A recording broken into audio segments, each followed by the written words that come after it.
We do a weekly routine where we take all of the holdback animals that are housed in plastic, acrylic or polystyrene enclosures.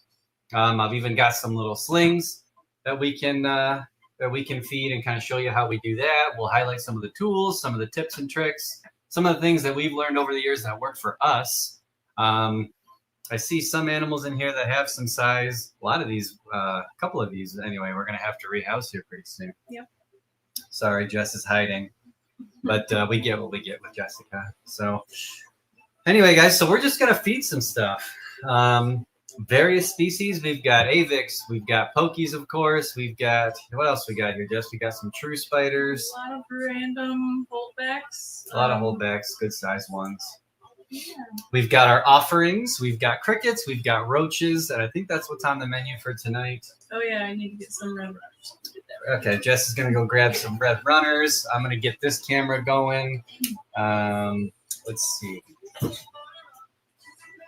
me get this plugged in. Guys, let us know if you can hear us okay. Also, let us know if the music is too loud. I didn't even plug this in. Good grief. Also, check out my sweet plaid pants. I told you this is a party. Jess and I actually took a nap earlier today, which we never do, but we both were like, you know what? Loud and clear. Awesome. Thank you, 503. Thank you guys for coming to hang out. No jumping spiders on the list for tonight. So sorry, all you jumping spider folks. You know what we need to do? We need to get one of you jumping spider folks on the podcast. Because I have some questions. You have questions. Yeah, a lot of our followers have questions. I have some questions about the current state of things. So if you do jumping spiders, get in our DMs and let us know. Let's go over some tools. Let me see if I can. Well, I should probably wait for Jess. I am definitely comfy. Yes. Yes, feed those Thai caves. They like to eat. There we go. Gracious little eaters. Anyway, we've got some tools of the trade, guys. We've got some waterers. Let's see. We've got some tongs, various sizes. Show you what's on the menu for tonight. We got various size roaches for everybody. Various sizes of crickets, and then my favorite, not really, red runners. So we're gonna start feeding. You guys can dip in, dip out if you're watching this after the fact. This will be on YouTube. You guys can ask questions there. Victoria says she just shared a great feeding video about feeding fruit flies. Oh, nice. That would be helpful. Yep, because there are some. You know what? I'm just gonna go grab it because I know we're gonna get this question. Some of the things that we use when we're feeding out fruit flies. Yeah.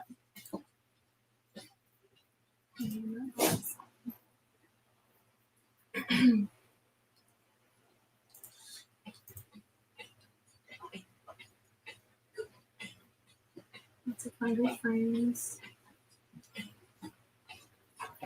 We have 9 people watching already. All right, welcome everybody. Hope you guys are comfortable. I think it's a full moon out. Don't quote me, but at least the moon I was looking at looked pretty dang full. So this is what we use when we're feeding out fruit flies. We'll use a funnel of sorts, get them in here, put a piece of paper towel in there. I'll show you guys in this cam. Little condiment cups, and then we just kind of. Hey, Larry. Thanks for joining us. Thanks for joining us, Larry. Larry just found us recently when he was looking at Pokies. Oh, right on. Yeah. Yes. That's exciting, Larry. We recommend Pokies all day long. Just obviously do your research. As long as you're mentally comfortable with Poecilotheria, any of those faster old world species. But watching videos like this and all the content you can consume can kind of mentally get you ready for something like that. Yeah. It's really not that hard. And you'll see here in a little bit. They just need somewhere to go. So what do you think, Jess? You want to get to feeding? Yeah. All right. I'm going to let Jess do a lot of this because this is kind of her realm. I used to do this. Again, I don't know what I do anymore. Just don't even have a job. Next, I don't know about this top down view for next time, but yeah. I mean, we can Let's say I'm working in that direction. Yeah. Pokies. Yeah. Once been molted 4-inch GLS. They grow like little weeds. This is a versicolor. I don't remember off the top of my head where we got this one, but we have a very basic numbering system where we can tell who's related to our females here, like who's holdbacks and who's completely unrelated to our stock. Yeah. The number itself is kind of arbitrary, though. Guys, let us know if that music is too loud. We can turn that down. Just figured because this is a party, we're gonna play some tunes. A little bit of algae in the water dish is not a problem. Yeah, you want to show them that? Yep, we'll just scrub this out with a little paper towel and it'll be good. I'll just use my fingers sometimes. You want to get these? Yeah, get you some. And even though we do check on our spiders about once a week or so, we don't necessarily feed them every single time, or we might change the amount that we feed them every single time. Every time that we do check on them. This guy could use a good meal. I think he molted a few weeks ago. So again, guys, these are holdback animals. These are juveniles that we've been growing since they were wee itty bitty little guys. Since they were about the size of these versicolor, really, like a lot of these animals. There's a versi right here. So this is not permanent containment. In this space, now these containers, these are made by Pioneer Plastics. These are roughly 4x4 by 8. I think so. 8 or 9? 9, actually. Okay. So, whoa, we zoomed in. How did we do that? Did we? Oh, this camera. Sometime we'll figure it out. Go ahead and just switch to this view. Yeah, sorry guys, let me get this figured out. DNA Mac have good ones. There we go. Capri is that size. Yeah. There we go. You guys don't need to be that close to my face. I think you're good. Oh, there you go. Okay. That's probably good. Okay. Grief. Gotta get my groove here. This is a little bit different than my usual setup. Yep. So what we do is we kind of pull everything off the shelf.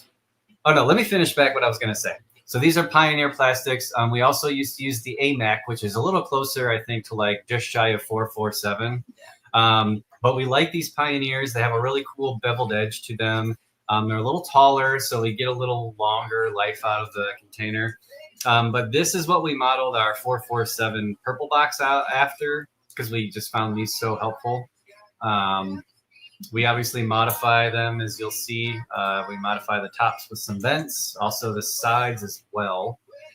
And we still provide them with heat. So on the shelf, we have, did you already feed him? Yeah.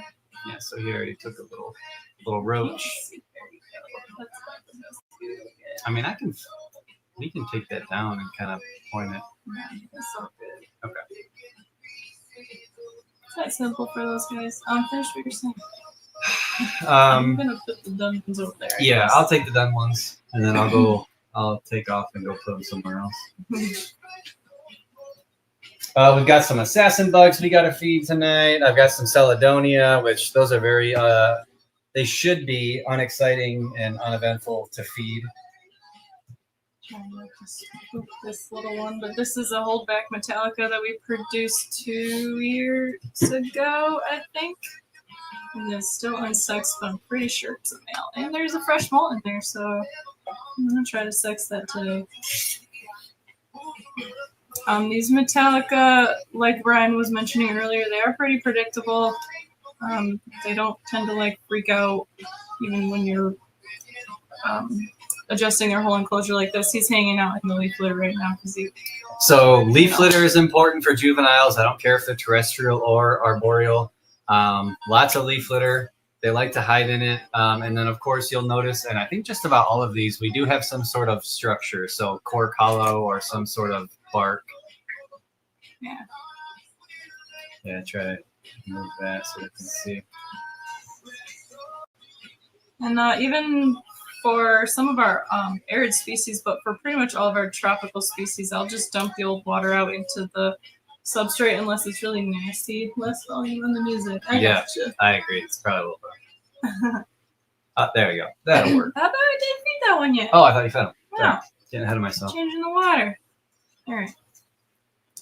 This guy, I kind of, not intentionally, but I alternate between large crickets and some decent sized dubia for a lot of these because dubia, as most of you probably know, they tend to just kind of like hide and don't move very much. So sometimes we'll tongue feed them or drop them in there and hope that they hunt for them. But sometimes I'll give them crickets to encourage them to be a little more active, which this time I'm going to give roaches and cricket. Yeah, if we Just can, nice. we really prefer to hand them of the prey item. That way we know they're eating. We watch them do it. We don't really want to leave prey items in there. I mean, dubia roaches are pretty harmless. But let's just say if the animal's in pre-molt and will be molting soon, we don't really want to leave prey items in there. So this little guy just molted a few days ago, so he's kind of skinny still. And finally was able to confirm this one is a male. Also a holdback from 2 years ago. has it really been 2 years? No, he's only 2 years old.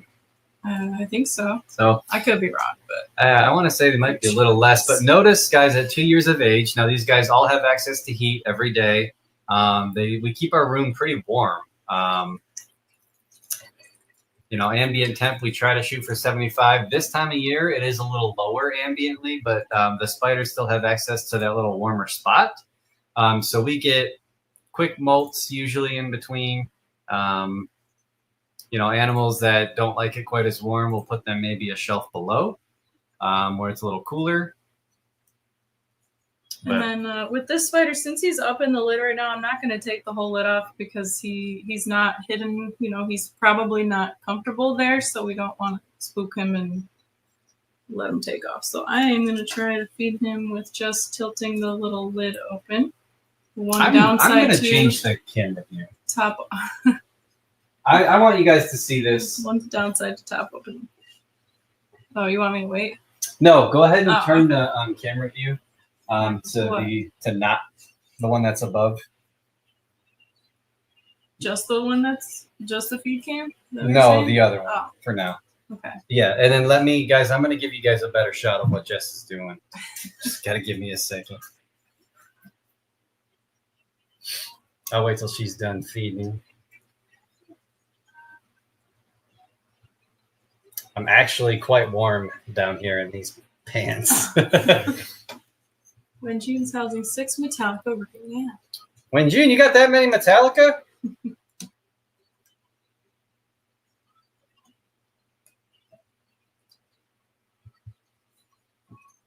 All right. Yeah, where are you gonna put it? I'm not sure yet. Oh.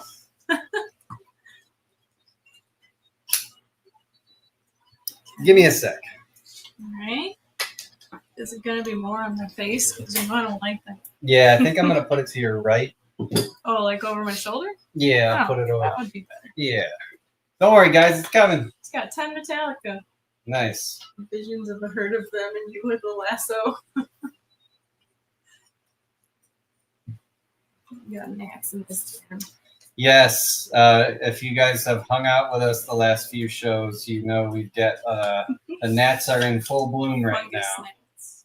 So we are fighting them. I don't know if Ryan told you about the magic of these things, but these are so convenient for filling water dishes, refilling water dishes, and what's the word? Rehydrating small. I think they're called medical squeeze bottles. Small batches of soil substrate. Order yourself a whole bunch. You'll be so glad that you did. Yes. 3 mature females. It's got 3 mature female Metallica. Nice one, June. Give me that. Yeah. I want that. So let's talk. Let me get this, and then we'll talk about some updates because I've got some exciting updates for everybody. Just to talk about what's going on in the room a little bit. Oh yeah, we're gonna blast Jessica. Great. And then one quick note about this Metallica that just molted a few days ago. He has a little roachy in his mouth, but I'm gonna give him a little bit more food because I want him to be a little bit fatter by the next time I check on him.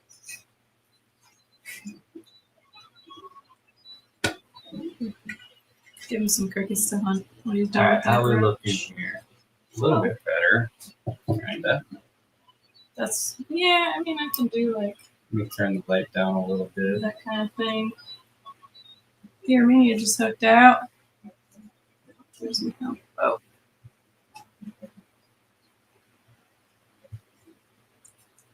And you can give me all of your Metallica.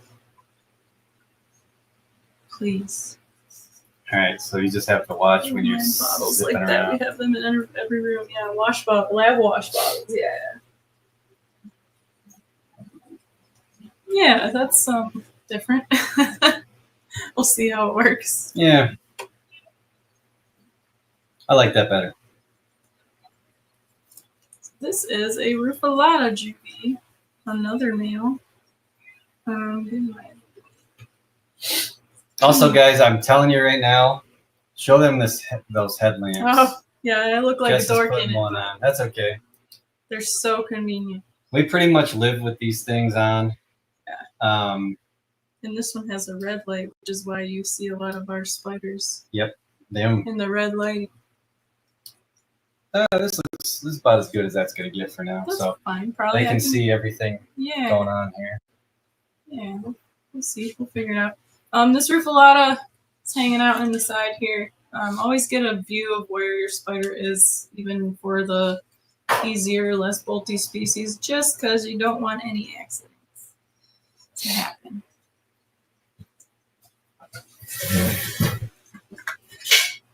Man, if you guys weren't here, I would totally work in my boxers right now. It's hot. It's warm. Feels good. Yeah, which is good because it's been chilly.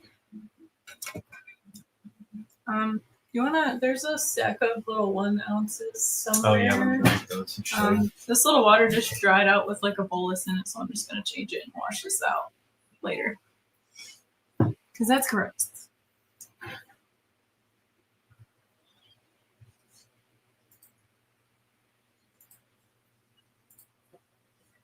So guys, even if these water dishes, like even if they do dry out, we don't get around to filling them every day, we do miss these guys this time of year every single day. So they always have access to droplets.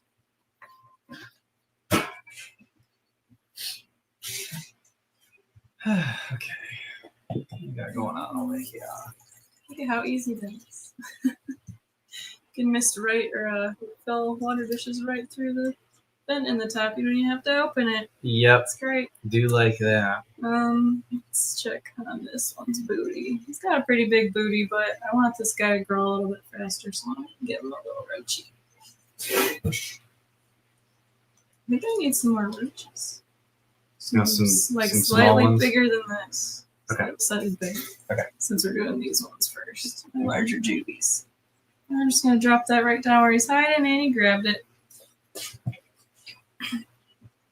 Not extremely exciting.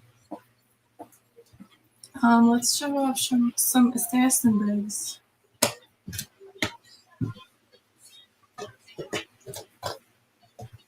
These guys are horrid king assassin bug nymphs, produced by our adults, all hanging out there. If you've never kept these guys before, they're really fun. They're not aggressive or defensive. They're just kind of like little bumbling bugs. They're like avid hunters though, and they do not make any mistakes when they're detecting prey. I keep these guys pretty bioactive with powdered blue and orange isopods and dwarf white isopods, which kind of live in there and are a permanent food source basically. But we also do feed them small crickets, red runner roaches, and dubia when they get a little bit more size. This is just a basic nymph grow out setup. These guys probably should be rehoused into something a little bit bigger now. And we try to keep like sizes together because not so much with the kings, but with the twin spot assassin bugs, I've seen some cannibalism because apparently I was not feeding them enough. But it's usually a larger individual eating a smaller nymph when I've seen them. And these guys like to hunt fast-moving prey, or at least they seem to, so I usually give them a bunch of red runners to hunt. The red runners will last quite a few days in here, and so they don't need to eat everything right away. They have a couple days worth of food.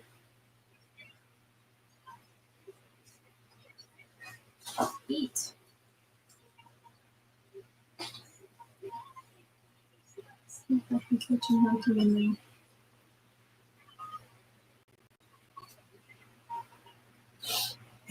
Nope. You let it walk right by him. That's okay. They'll hunt as they see fit. These guys are pretty similar to keeping arachnids in that you can tell how full or hungry they probably are by their abdomen size. It's pretty obvious. I'm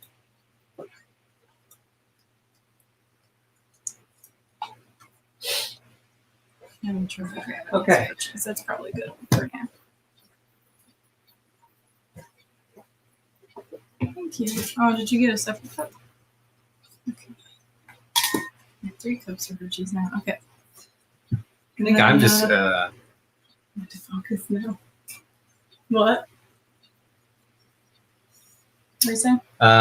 Get yourself also, guys. These are awesome. These are like really, really fine mists. This one's made by Flarisol. There's a whole bunch of different like Chinese manufactured ones, but they all have the right parts. They're fine mist. I think they're advertised for plants. Plant Look at that.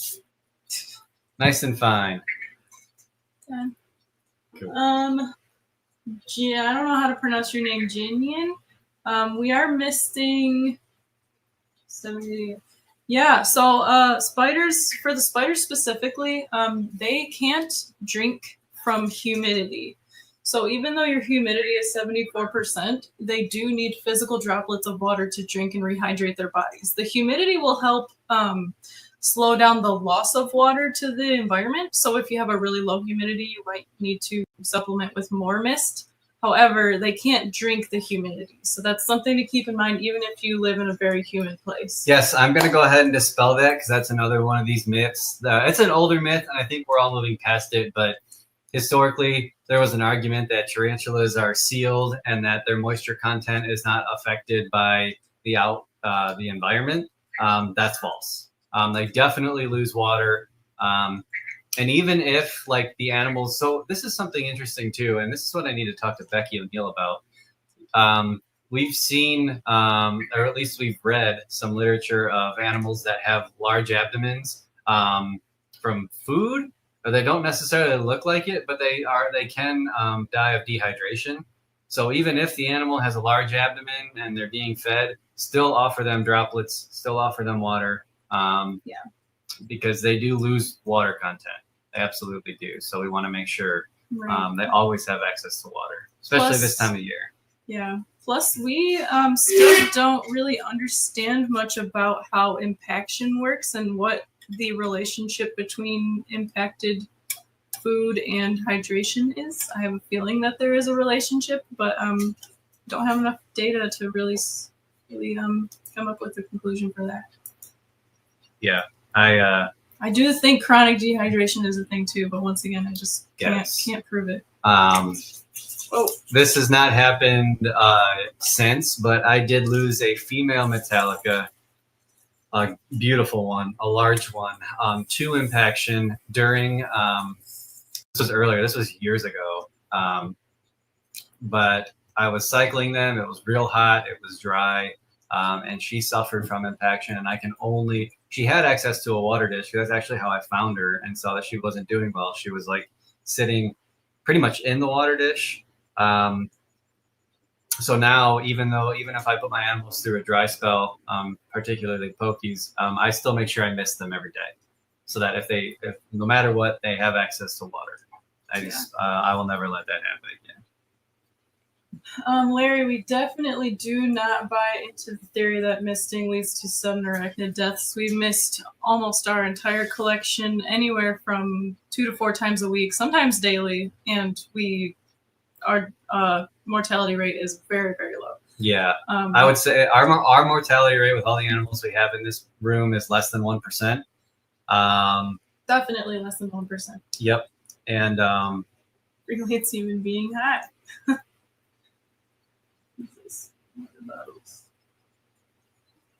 That's I got the dryers washer. going. Yeah, hopefully they can't hear that. Gotcha. But I had a thought. Where did that go? The sudden deaths misting? Oh, yeah. No, so I know a lot of people, I've talked about this on podcasts before, but We like to solve one problem by completely eliminating. It's like the opposite. Like, what am I trying to say, Jess? What? Like avics die from excessive moisture, so don't mist at all. Keep their soil dry and just overflow the water dish every once in a while. Right. Like that's an example of extreme like compensation that like I think you're missing the mark there. Yeah, and also correlation doesn't equal causation. Yes, but what we do know, here's what we do know. Excessive moisture in the environment with inadequate ventilation can lead to death and avicularia. Any arboreal, really. Yeah. So there's people who keep their avics on water. I don't recommend doing that. Yeah, but like the point, water. Yeah, the point is, you can mist every single day. They can live in a saturated environment as long as there's airflow in throughout the enclosure. So definitely mist your spiders. Definitely. Vicky, we do mist every species, even the very arid species, and like M. balfouri. Trying to think of other. We've got poker peas. We've got OBT. We've got balfouri. We mist all of those animals. Now we don't really work with Aphanopelma, any of those arid species. Yeah. But even those, I would still mist frequently. Maybe not every day. Rainy seasons too. You got to think for a lot of those animals where there's not just like pools of water every morning, like droplets. Think about what happened in the wild. Like that's a very opportunistic time to come out and drink water. So still mist. Yes. Yes. Let's see. Stagnant air. Misting pretty much daily. I've seen people claim misting causes stagnant air. So I don't think I've seen that specific link, but a lot of folks. The misting doesn't cause stagnant air; it causes like excessive moisture in the air. Yeah. If you don't have good air stagnant air, but the water itself doesn't cause the stagnant air. The lack of ventilation does. Yeah. Lack of air movement. But yes, I have seen people try to claim that the moisture itself is what's killing them, which once again that comes from a lack of understanding of like why they're dying. They're not dying because you're misting them. They're dying because that water doesn't have anywhere to go. And it's starting to, what I'm guessing is it affects the book lungs, the ability for the book lungs to work properly. We can talk about that. I think it's later, it's almost like it's not drowning, but it's like something very similar to that. If you think about the diffusion of air through book lungs. Yes, I do agree. Airflow is a vital component for sure. Yeah. These things don't live in boxes in nature. Right. But they do live in extremely humid environments that rain all the time. So I got to talk about this. Okay, I got to talk about another thing. Sorry, guys. We see this stuff all the time, and we just don't comment anymore, but this is our show, so I can say it. What was I going to say? Oh, avics in the rainforest. Okay. It doesn't matter if you're up on the treetops or if you're on the ground. It's still 80 to 100% humidity. Yeah. There's obviously more airflow the higher up you go in the canopy, but avics are not living in the canopy. There's not a whole lot of food up there. There's not a lot of resources, and they're at higher risk of predation. So while they might be up high in trees, they're not living in the canopy, and the humidity way up there is still the same as it is on the ground. Like it's still excessive.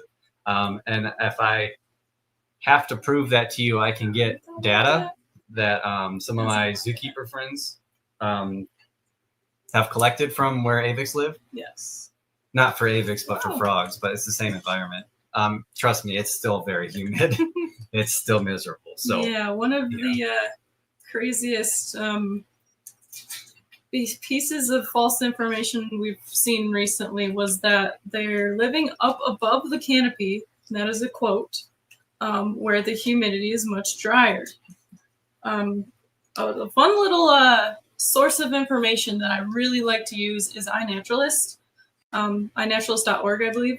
You can search a whole genus like Avicularia and see people's photographs of these animals in situ. I messed up with the camera again.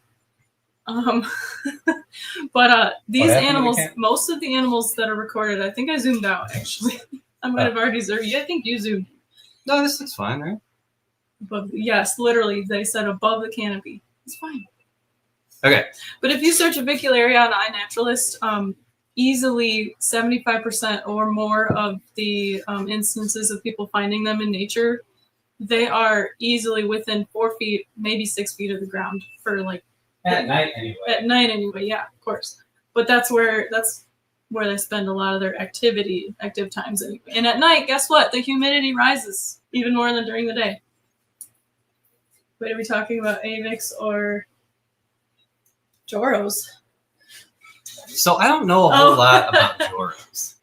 She's joking. She's making a joke about flying spiders. Oh yeah. Yeah, spiders fly, guys. You heard it here first. Yes, Avix are flying spiders too. This is a Minitrix. I talked too fast. This is a Minitrix male, not mature yet, that we produced back in 2021, and he doesn't want to eat, so I'm hoping maybe he might want soon because I got some girlfriends for him. That'd be nice. But I left him a cricket in case he changes his mind. A roach. A roach. Oh, well, I did leave him a cricket too. Oh, okay. All right. Flying joke. Ryan doesn't get humor sometimes. It's okay. I laugh. Y'all have to explain it a little bit. I think it's funny. I laugh. I can't remember. I know I explained that I dumped the old water into the substrate for most of these guys, but you might also see me like actually spraying water right into the substrate. And once again, it's just a kind of a humidity bank for a lot of these tropical species. Yeah, so like that way, God, I gotta like watch my hands.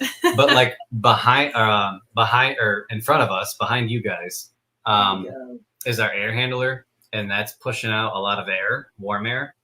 So that's just drying everything out in this room. So yes, lots of moisture. Like anytime we can add moisture to soil, yeah, which is why a good bioactive soil is beneficial. You will not find any coconut fiber in this building. Minitrix on my list. Yes, I love them. They're one of my favorites. Super topic shift for a minute. How big a cricket for a full-size Phrynis white-eye? Nice. Those whip spiders can eat surprisingly big prey. Those pedipalps and those spikes on those pedipalps are very strong. Yeah, they're pretty good at catching stuff. I've never been in an altercation with a white-eye before, but my Damon medius is mean and has drawn blood on. So yeah, our even for a large adult Phrynis, a smaller growing whip spider, a large cricket, they can easily take that down for sure. Hey, should we do a live stream on whips? You guys let us know in the comments if we should cover whips. I'm not the master of them, but I know some things. Jess knows a lot, enough to get the point across. Because we have some large what the heck are those things? Acanthophrynus? Yeah, we have some big ones that are ready for a rehouse. This little regalis is like he thinks that there's bugs all around him. So yeah, kind of put this lid back on. Up here a little bit with that, guys. Yeah, there you go. It's attacking the water stream.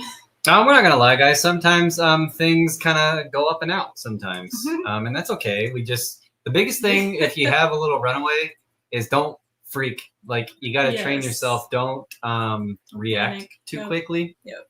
Because they will stop. But do make sure any dogs or cats are not in the room. Yeah. Just in case. Our dogs are upstairs right now. I felt bad the other day. I had a little escapee holothele, and those things are very bolty and annoying. I kind of just let them do their thing, wait for them to tire out. But my dog was laying on the floor right on the other side of my table, and I scared him. He was sleeping, but I had to like get him out of the way in case. Yeah. Not that I'm worried about him getting bitten by the spider or anything, but he likes to hunt crickets, stray crickets. So if he saw that little spider, he'd probably hunt him. It's kind of a fun little game I like to play here. Like a cricket gets out, they just smush it with their nose. Or chew it up and then spit it out. Yeah. Not even eat it. 503 says, please do. Yeah, we can do that. We've got a few species. We love them.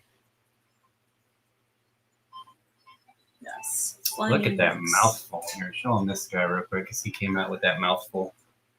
I think he's got a leaf. You got a leaf in there too? Oh, yeah.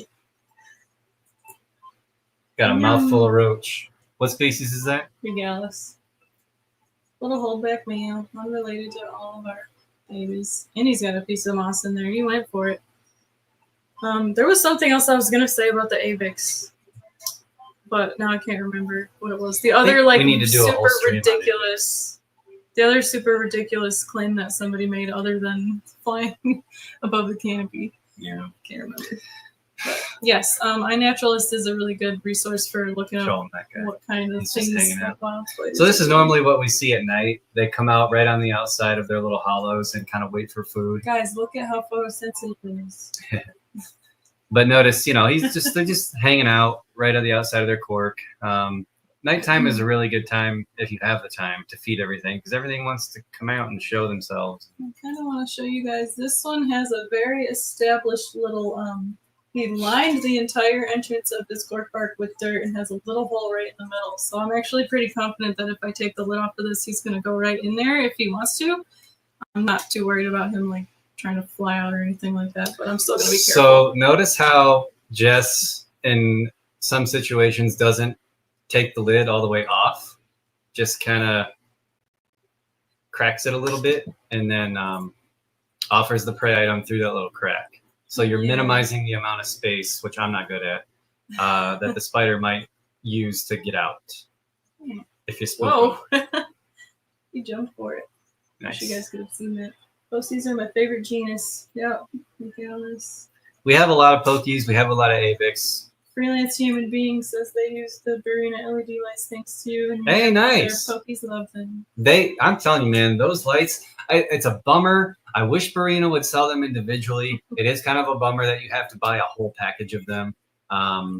If you have a small collection. Yeah. But, buy more spiders and then you can use more. Or like get some plants or something. Yeah. Trying to go for more. I'm gonna give him another food because I gotta change that water because this one's using it as a dirt trash.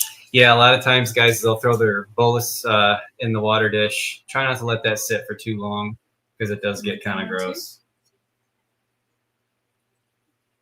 I'll take that one too. All right. Oh, dropped it. That's all right. I'll find it. Yeah, I'm not worried about this guy getting freaky. Just like trying to eat everything. He's grabbing the water dish. Try to keep it up here. Yeah, you can see it a little better. I gotta scoop it in. Guys, I'm not doing much tonight. It's kind of nice. I'm just gonna let Jess take it away. Because we have we're only using like 6 feet of workspace right now. Usually we'll set the done ones aside. It's just easier if I just take them and put them back on the shelf when she's done. By the way, this is a Poecilotheria subfusca lowlands. This little one was gifted to us from Christina at Wonderland Exotics, if I'm recalling correctly. Shout out Christina. The cool thing about being a poke breeder is you get a lot of babies that are gifted from other breeders. So let's talk about some updates. Yeah. Let's talk about some of the loans we have going on. Let's see, some cool updates. I think our Pamphilodius solaris pair, they're both molting to maturity, I think, like right now. Our male successfully just molted. That's a project I'm like really excited about. I think they do that on purpose. Oh yeah, I need to look. I want to see if he's mature. Yeah, he's kind of gooey, so we're letting him relax. So that's exciting. I'm really excited about potentially making those. We're pairing by rupees. We think we have a Subfusca lowland sac. Yes. We have a Metallica sac. Surprise little Metallica sac. That's fun. Poecilotheria Metallica. Wow, did you guys see that? Speaking of Metallica. Starving. What else, Jess? We paired some cat geckos. Our hognose are in hibernation right now. Those girls better do something this season, I tell you what. Last season, they were kind of lazy and we gave them a pass. But I had 2 packs for plants, didn't use them for my posties because I was always told they're photosensitive. 6 posties, every single one basks under the lights. Awesome. Hey, isn't that something? Do me a favor. Post that everywhere. Don't mention us. None of that. You don't have to. Just post how. If you can get pictures of it, that's fantastic. Yeah, I know not everyone likes to post. You can post anonymously, but the thing I want people to see is like they do come out. They do best. They appreciate that. In fact, that's good husbandry. You know, I think a lot of people just hear the photosensitive thing and they think they're doing the right thing by not giving them any of that, when it's like the opposite. You should do the opposite. So post that everywhere. Yes. Because we want to fight misinformation with facts. Yes. 503. If you haven't already, look into the Tarantula Sustainability Project, I believe it's called. We're gonna talk about it. Well, she's just saying I need to make or upgrade my friend game when I was talking about friends gifting spiders. Okay. So that is one connection to where you can kind of network with other breeders who are working with. I have not personally viewed that document, but apparently it's active. It's ongoing. It's a Google Doc put together by some passionate folks. This guy's wedged in a very tight space. I think he just molted recently too. Who's that? This is a Smithy juvenile male that was also gifted to us by a breeder friend. Look at him smudged in there. Smushed. That's cute. Yeah, it's like, you can't see me. That's one that's probably ready to come out. Yes. Probably put that one.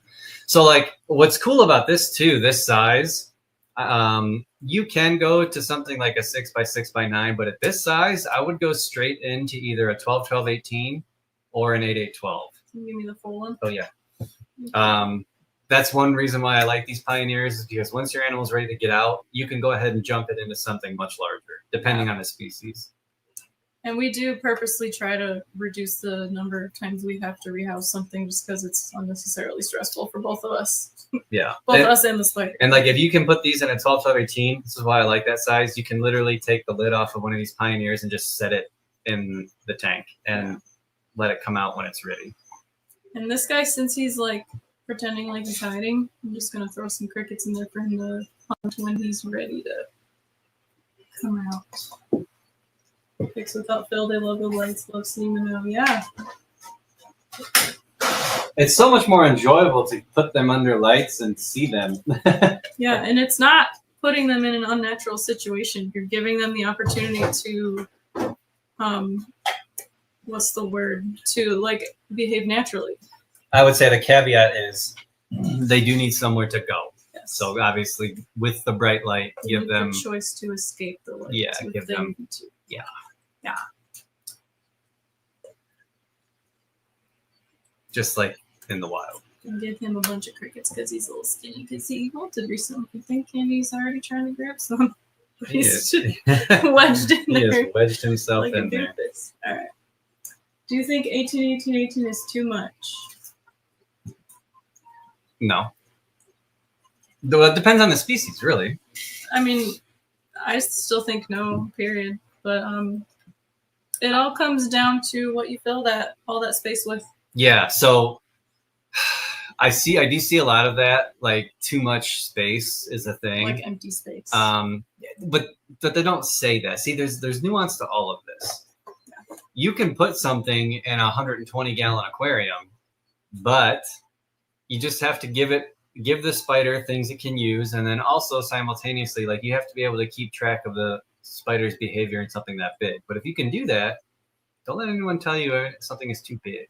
This is a Caledonia, and I don't know if our little camera's gonna pick it up, but the trap is right there. I don't want to disturb him and show him to you because he's in a weird spot, but we're just gonna put some live prey in here for the Caledonia. We've found the red runners to be helpful. There's a tiny little molt. Yes. Believe it or not, these guys are already about over a year old, I think. I promise when we finally make those little suckers, they will not be that expensive. I don't care what the market price is. I don't care what everyone says. We're not going to charge an arm and a leg for little ticks. For Larry says for a P Metallica specifically, the 18-18-18. No, I'd throw it in there. 3x6 to 8-12, yeah.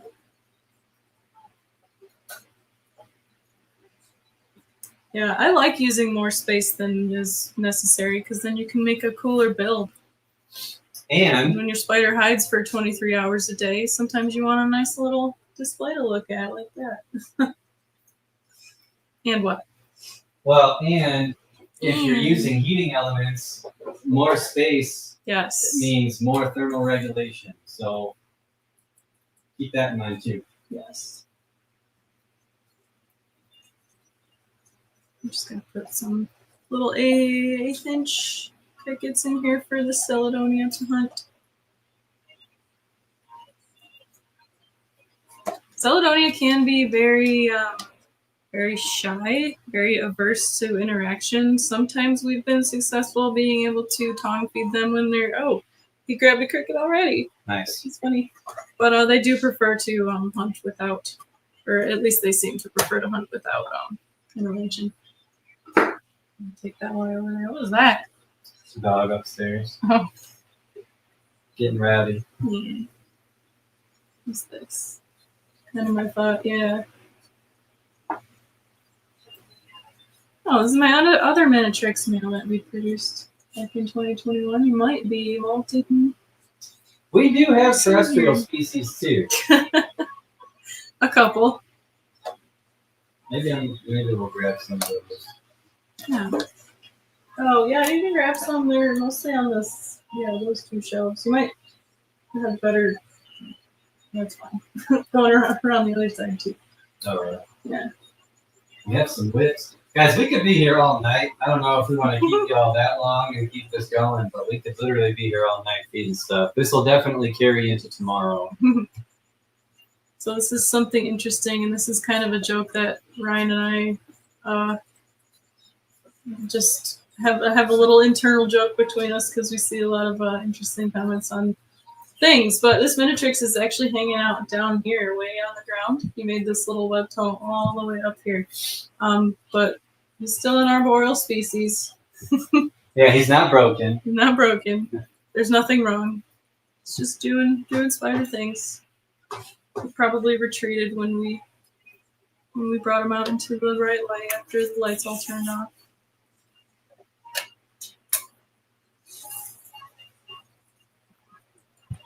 Arboreal species are more space efficient. I completely agree. And since this guy's hiding, I can see his booty and he could use the food, so I'm just gonna throw a cricket in there for him to hunt. I got some whips. Oh yeah? Oh goodness. Grab the short Whips, ones. anybody? We'll feed some whips too. Show you how we're keeping those. A little bit different than the tarantulas. I should mention something also.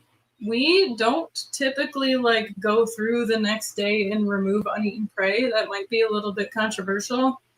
But we kind of I can see this spider. I have records on pretty much every single one of our juvenile spiders. I know when they last molted. I know when they're sealed off and when they're actively hunting. So I'm confident enough to leave that prey item in there for at least until the next time we check on them. If it's still uneaten by that time, then we'll reevaluate then. But we don't go through these again and remove anything uneaten.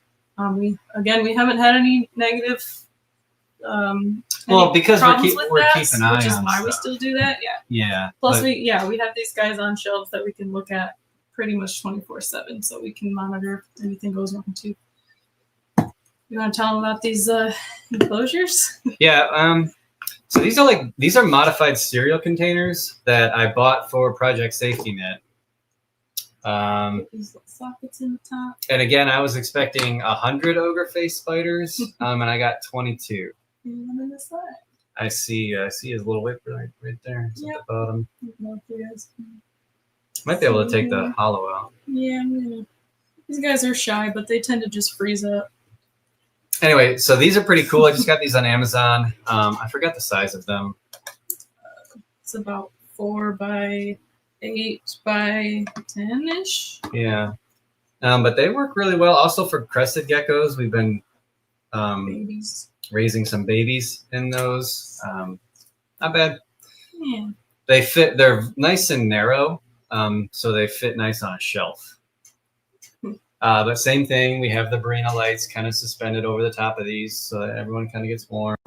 Larry, we did get the second shipment, but once again, it was much smaller than we hoped for. Yep.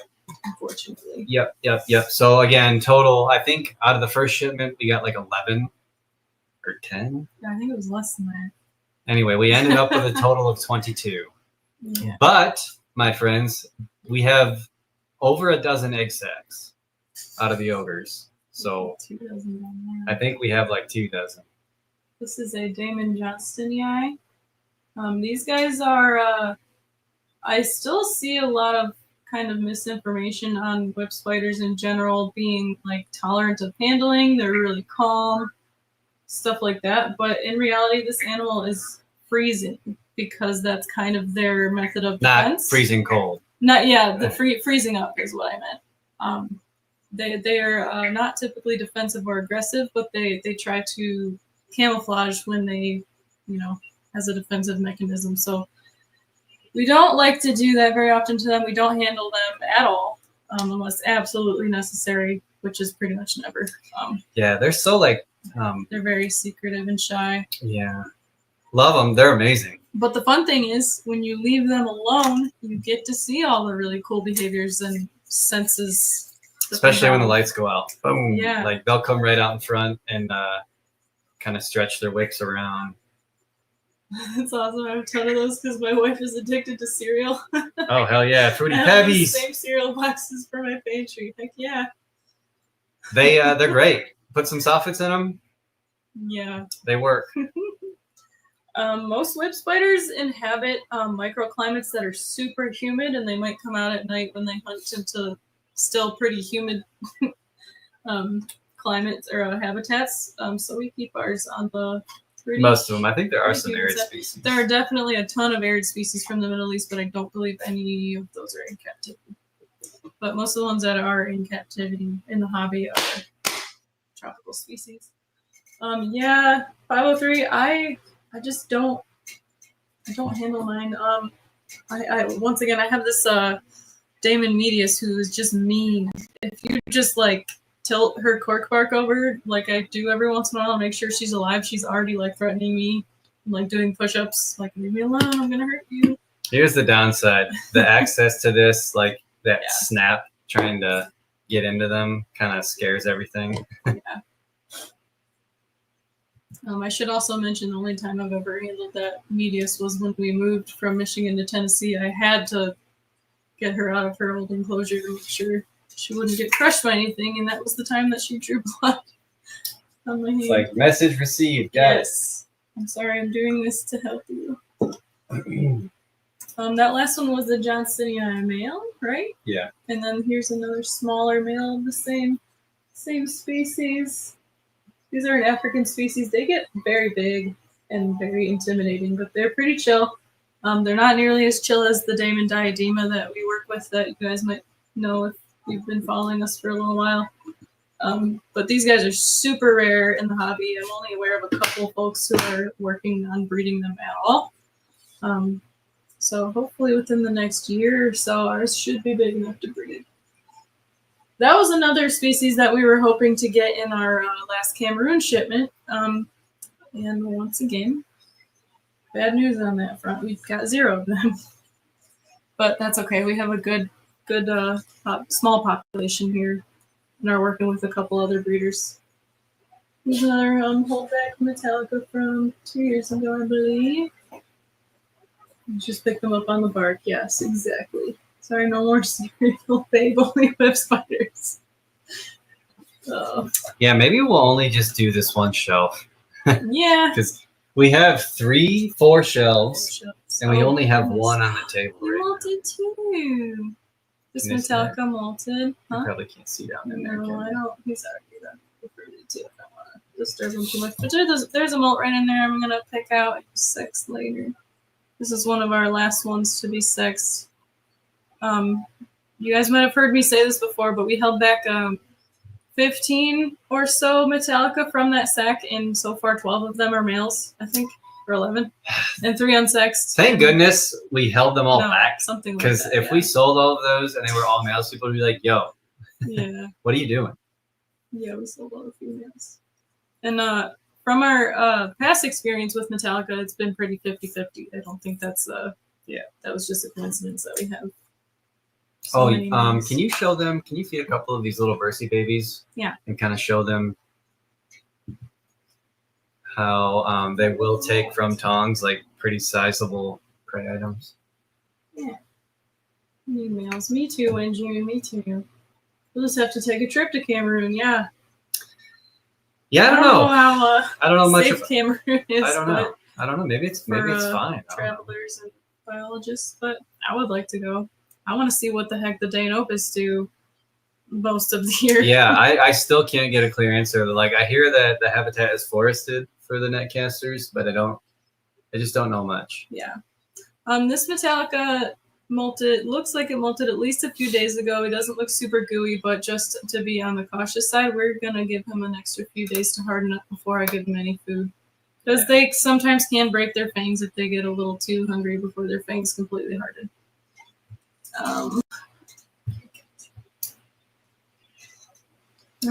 So show them the size of the spiders, because this is like what we would ship out. Yeah. We try to get everyone fed before they go out. So right about 3/4 inches. This particular one is. We will also mist them the morning that they go out to ensure that no one's dehydrated. But the one thing we always recommend is don't so much rush to feed anything when you unpack your spiderlings. Doesn't matter if it's first, I don't care what species it is, but do give them water. Yes. Definitely mist them. Because shipping seems to take its toll on the little guys, and they do seem to want to. See how zealous that little guy was. He's got a little 1/2-inch red runner there. Okay, so how big is that spider? About 3/4 inches. And it just ate off of tongs a 1/2-inch what? Red runner roach. Okay, I just want everyone to see that. Here, there we go. Yep, they definitely can do that. Don't be afraid to give them some fairly good sized prey, especially when tongue feeding. They can take down prey pretty big. The venom might take a few minutes to finally kill them, but if you're not going to tongue feed, maybe don't feed such big prey items. But if you go, so like the size that we're selling these animals, if you go to your pet store and you get your pet store small cricket, normally it's like 1/4 inch or 1/2 inch, it can be. But my point in doing this is showing you guys like they can eat that. So you have options. See what this one thinks about. This guy is about the same, pretty much the same size, maybe a tad smaller. Oh yeah, no problems. He's like, I will take that. I'm not sure if you guys can see that he's hanging out down there, but he's got a huge cricket. Relatively huge. I also want to do that way, like this information's cataloged. So if a customer says like it's not eating this, it's not eating that, we can just say, well, here's how we do it. Here's the size of the prey item. Trust me, they will eat it. Yes. Yeah. You can, like, for species that are out and actively hunting, you can drop prey in there that might be, or you might think is borderline, and just take it out if they don't hunt it right away or if they run from it. But we prefer to. Super gooey. Yes, that is an absolute scientific term. Super gooey. For invertebrates, yes. Yep. You'll find that in a book. The shoes, they bolt as soon as they open. Yep, they can do that too. Yeah, that happens. Yep, this little one's hanging out down in this little web tube. So this will probably be a little bit tougher to tongue feed, but I'm still going to see it. Yeah, if they don't take the bigger prey item, we usually drop a smaller cricket in there and let them grab it. Yeah. Give this one a tiny dubia roach. Dubia seem to be the least receptive to dubia. Unfortunately. He kind of just is not actively hunting right now, but he can hang out with that dubia until he decides to eat it. Yeah, they seem to really like crickets and red runners, things that move a lot more. We do. So we don't really feed larvae to anything. I think we have before, like we fed soldier fly larvae and things like that. But we don't really feed mealworms or superworms. I know you guys can't see that, but he actually just went for the roach before he put the lid on. But you can. I just think that they like moving prey items, like crickets and roaches, better. There's a gnat in my Uh-oh.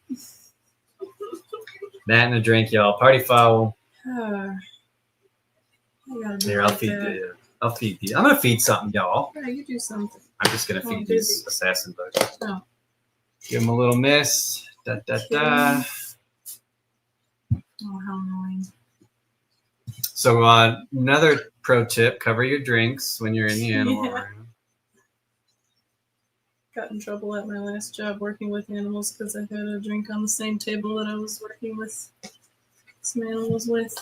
Yep, can't do that. But we don't talk about that anymore. That's right. We don't have those rules here. Protein drink. Yeah.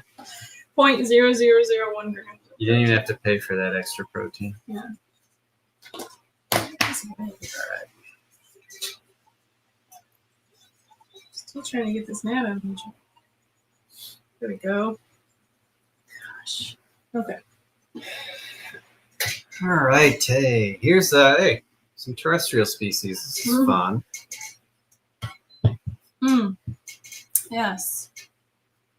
What do you got in there? This is a juvenile female D. diamantinensis, Brazilian blue dwarf beauty. The light is definitely washing out her color, but if you're not familiar with this species, they are one of, if not my favorite New World species.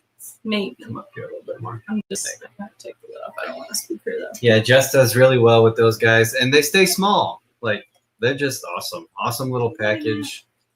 They are very, I don't want to say temperamental. They're just very active little spiders, which is why I'm not taking the lid off of this one, because she might come out at me, like, trying to hunt. Yeah, not being aggressive. Yeah, but definitely excited. Yes. And she looks like she molted recently as well, so I'm going to give her a juicy cricket to recover a lot of. This is another species that even like tiny babies, they eat large prey items, like with gusto, kind of like Juvies do. Yeah. Now that she's got something in her mouth, I can show her off a little bit better. Like, okay, I'm going to go hide now. This camera is not doing it. Yeah, they might be able to do a little reversal on it. Goodbye. Yes, a little bolty, but beautiful. Exactly. I'm going to throw another cricket in there for her so she can fatten it. Dude, I'm hot. Want that one? Hot. No? There. These enclosures are 4x4x5. So this is AMAC. Also made by AMAC. With a 1-inch soffit in each side and a 2-inch in the top for lots of ventilation.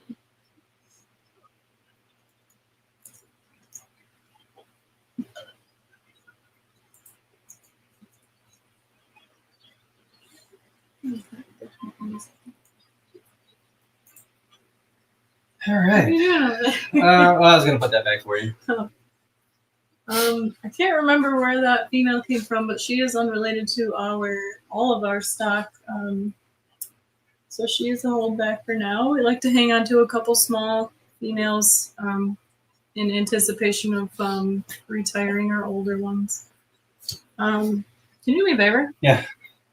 Can you figure out which Metallica that one came from? I forgot to write that down. That mole. I think it was either 2K. It was 2K something. K3? That one. Yeah. Yeah, K3. 2K3. Okay. I gotta sex that mole. Okay. We're already an hour in, man, and we haven't even made a dent. I am sitting here talking, which I don't even like to do. This is a Linothele megatheloides, or I think they're now X-Sericata. I think Sericata is now a invalid name for them. These guys are not tarantulas, but they're also not true spiders. They're somewhere in between, called megalomorphs. That is about the extent of my knowledge on that taxonomy. But they are some awesome little New World species that are heavy webbing, as you can see. This is a mature male. He just matured a few days ago. Right around now is when I would consider upgrading them, because he's probably about 3 inches in wingspan. But since he's mature now, he's going to be sent to a breeder in January. Yeah, with those guys, it really doesn't even matter what you give them. This is just what they do. Yeah. But And you can't even see his water dish is like buried in there, so I'll just refill that as is. How much time do you typically spend on feeding? That's a great question, Larry. I have not tried to even measure it lately because I have to take frequent breaks, and I'll usually get up and like sex some molts or like get more crickets or go for a walk or something, but it'll usually take me all day. It's probably not like 8 hours or anything like that, but just because of having to take breaks. And that doesn't even include all the little vials. So like this is just holdbacks. Yes. So we've got more spiderlings. I would say it takes like a good 2 days to feed everything, 2 or 3 days. Yeah, especially if both of us are working. Which right now I'm just doing nothing. So this little Diamantinax is just hanging out. These guys are usually pretty fearless, especially even of like light and stuff. They're just like put some prey down my hole. This is one of the babies that we produced. My little numbering system is DD Diamantinax. Came from female 2, her second batch, and then individual number 1. Just fun facts. Already been sexed as a female, maybe about 1.25 inch. maybe we can do a couple more. Yeah, I don't know. Right. Yeah, we're like an hour in. Maybe we'll do a couple more and then call it. Yeah. But you guys pretty much get the idea. And then this doesn't even. Oh, well, we did. We showed some vials. So just like we fed the Versicolor, we'll do that. But we've got how many spiderlings up there? You think we got? Oh gosh, right, I don't know. That doesn't matter. A lot. At least 500. Yeah. At least. Hopefully more on the way. Yeah. Oh yeah. A lot of these spiders have pretty much similar or the same general care for a juvenile, but at least I'm familiar with each species' individual kind of natural history. I'm done. You guys keep going. See you in June. See you in June. This particular species, this substrate, it's a little more moist than I would like it to be, but like this species is so hardy that I'm not too worried about it. I'm just gonna It'll dry out in like 2 days. I'm gonna avoid dumping any more water into that substrate. But this particular species is from a region of Brazil where it's pretty, I wouldn't say arid, but it's not super tropical. They don't get a ton of airflow. They don't get a ton of rainfall. So we don't keep them super wet like that. I'm gonna wrap it up with these diversities and then we'll let these guys go. Yeah, no problem. Thank you for joining us. Thanks for hanging, guys. Yeah, we're going to wrap it up. We'll do a couple more, and then I think you guys get the idea. We got to talk about what we're going to do next week. Yeah. Let's see how much That's a diversities, baby. Yeah, so even though we provide some like hardscaping in these enclosures, some species just prefer to web up at the top, and that's okay. That's what is really convenient about these Pioneer enclosures is you can remove the whole lid without disturbing usually any of their webbing. Yeah. You can just flip them right over like this. He's already like coming out to get food. These diversities have been great little eaters, man. Yeah. They just devour. This is the Curia male.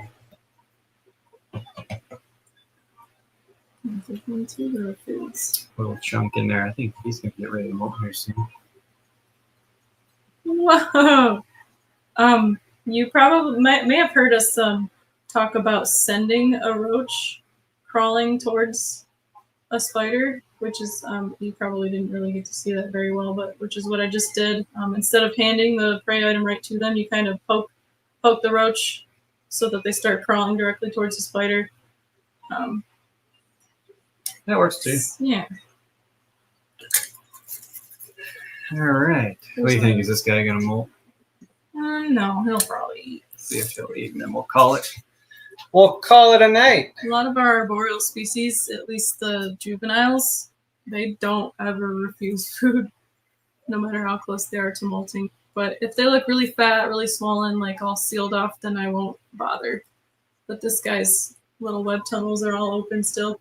Yeah, teleported. Heck yeah, when June. Send all those photos and videos to me and the spiders. He's got little tunnels in all 4 corners. That little baby.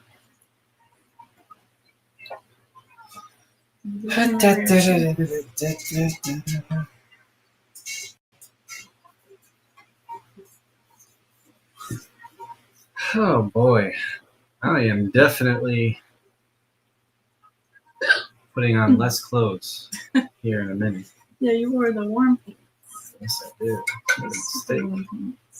Not complaining. I know it sounds like I'm complaining. I'm not complaining.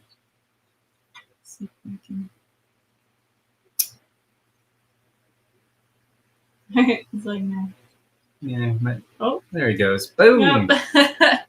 That's very typical of these Purpurea. I think it got away from him, but he smacked it. Oh, did he? Yeah. He might be getting ready to molt too. Yeah. His butt's big, so we'll check on him tomorrow. If he still hasn't eaten it, we'll take it out. Yeah. All right, guys. Well, I think. What do you think, Jess? Ambient temp do you keep your room? This time of year, we like to not let it go below, like, bare minimum 68, and that's on the floor. Usually the top, like, up towards the ceiling, can still be about 74, 75 degrees. Yeah, I would say a good baseline for most species ambient is 75, and then in tank we try to let it get into the 80s. Yeah. During the summer, though, we let this room get up to like 78, 80 degrees ambient sometimes. But sometimes we have to turn lights off because it gets a little warm. Jinian said the real reason you're stopping the stream to take off those pants. Dude, I totally is. Like, I have to get these. I'm hot. I'm uncomfortably warm. Thanks for the support, Larry. Awesome. Yeah. You want to be done then? Yeah, I'm going to call it, guys. If you guys have any questions, leave comments down below, message us, or if you don't already know, you can check us out on online, martialarachnids.com, Facebook, Martial Arachnids, Instagram, Martial Arachnids. We also have a Facebook group that is an extension of this stream, Spiders After Sunset Social. Check us out there. We are doing a giveaway. This month's giveaway is a Metallica Spiderling produced by us, and you can enter that giveaway in the group. Can I ask what you're using for heat lamp? Yep. So primarily, like over these, we're using Barrina LED grow lights. You can find those on Amazon, BARRINA, and we use specifically the T8 grow lights, full spectrum. They're full spectrum, but not really because they don't have UV. But you know what I mean. Like, they're just bright LEDs. They do produce some heat. We suspend them over the top, maybe about that high, over the enclosures. Yeah. You are welcome, guys. And then, like, yeah, we'll use heat lamps for brooding females of like Avix and Pokies, and even like the Pulchripes. That male is coming out. Yeah. We will actually use little halogen bulbs. We'll cover that in a different video, but yes, if you need to get it warm, like if your room is really cool, you can use heat lamps. Just suspend them above the enclosure, and then make sure they have a dimmer switch. Yes. Make sure they have a dimmer switch, because then you can dial the heat back and get it appropriate for your spiders. Or you can buy separate dimmers. Or you can buy separate dimmers on Amazon as well. But the biggest thing is control and don't guess. Always measure your heat. You'll have happy spiders that way. Yeah, so a couple things about this one real quick before we end the stream. There's a couple dwarf lights. Oh yeah, we'll end this with this. This is a fun story. But yeah, I took the lid off of this guy and kind of destroyed some of his webbing, but it's okay. Like, he's a mature male now. He won't be too stressed out by that. But this particular individual, we got this spider from a kind of an up-and-coming vendor, I guess. He's not a breeder. He was importing some spiders and distributing them. But he turned into a scammer about the time that we were supposed to receive the box that had this individual in it. That box got lost for 6 days. I think we were supposed to receive it on a Wednesday, and we received it on the following Tuesday. Yeah. This particular individual was the only survivor. And that was a very expensive box. The other things that were in that box. The really sad thing is that if the spiders were packed better, because they were packed pretty terribly, I think a lot more of these babies would have survived. Dude, we need to do a whole stream on shipping spiders. Yes, we do. I think, okay, noted. We'll do one.